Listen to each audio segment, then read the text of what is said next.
অবশেষে হাতছানি দিচ্ছে রাশিয়া ইউক্রেন যুদ্ধবিরতি। দীর্ঘ যুদ্ধের অবসান ঘটাতে 15 মে পুতিনের সঙ্গে বৈঠকের প্রস্তাব দিয়েছেন জেলেনস্কি। মধ্যস্থতাকারী দেশ হিসেবে তুরস্কের কথা উল্লেখ করেছেন ইউক্রেন প্রেসিডেন্ট। রুশ প্রেসিডেন্ট এর প্রস্তাব মেনে নিলে বহুল প্রতীক্ষিত সমাধান পেতে চলেছে ইউরোপ।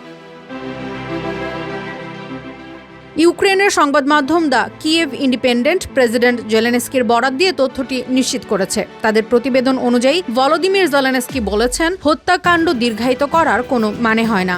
আমি তুরস্কে পুতিনের জন্য অপেক্ষা করব। জেলেনস্কি জানান, তার প্রশাসন 12 মে থেকেই একটি সম্পূর্ণ এবং স্থায়ী যুদ্ধবিরতি আশা করছে, যা দ্বিপক্ষীয় কূটনীতির জন্য প্রয়োজনীয় ভিত্তি তৈরি করবে। যদি রুশ সেনারা আর সংঘাত না করে, তাহলে প্রেসিডেন্ট পুতিনের সঙ্গে শিগগিরই বৈঠকে বসবেন জেলেনস্কি।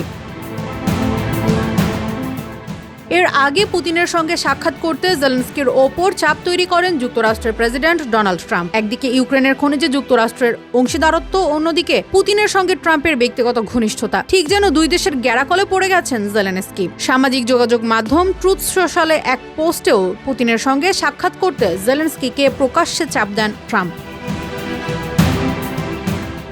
ট্রাম্প বলেন, রাশিয়ার প্রেসিডেন্ট ভ্লাদিমির পুতিন ইউক্রেনের সঙ্গে কোনো যুদ্ধবিরতি চুক্তি চান না। এর পরিবর্তে তিনি তুরস্কের সরাসরি সাক্ষাতে রক্তবন্যার চূড়ান্ত অবসানের আলোচনা চান। রুশ প্রেসিডেন্টের এই প্রস্তাবে ইউক্রেনের তাৎক্ষণিকভাবে রাজি হওয়া উচিত বলে মনে করেন যুক্তরাষ্ট্রের প্রেসিডেন্ট। এমন পোস্টের পরই সংঘাত নিরসনে বল চলে যায় জেলেনস্কির কোর্টে। পুতিনের প্রস্তাবে সাড়া না দিলে স্বভাবতই ইউক্রেন যুদ্ধ দীর্ঘায়িত হওয়ার পেছনে তাকে দায়ী করা হতো। অবশ্য ট্রাম্পের পোস্টের আগেই রাশিয়ার কাছে 30 দিনের পূর্ণাঙ্গ যুদ্ধবিরতির দাবি করেন জেলেনস্কি।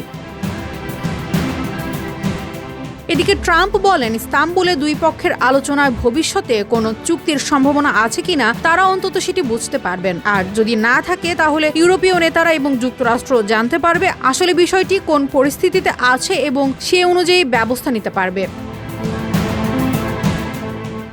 রুশ প্রেসিডেন্টকে অনেকটা কটাক্ষের সুরে তিনি বলেন, ইউক্রেন আদৌ পুতিনের সঙ্গে কোনো চুক্তি করবে কিনা আমি এখন সেটি নিয়ে একটু সন্দেহ করছি। রুশ প্রেসিডেন্টকে অনেকটা কটাক্ষের সুরে তিনি বলেন, ইউক্রেন আদৌ পুতিনের সঙ্গে কোনো চুক্তি করবে কিনা আমি এখন সেটি নিয়ে একটু সন্দেহ করছি, কারণ পুতিন এখন দ্বিতীয় বিশ্বযুদ্ধে রাশিয়ার বিজয় উদযাপন নিয়ে ব্যস্ত, যে যুদ্ধে যুক্তরাষ্ট্রের সহায়তা ছাড়া জেতা সম্ভব হতো না, মোটেই না। এখনই সাক্ষাৎ করুন।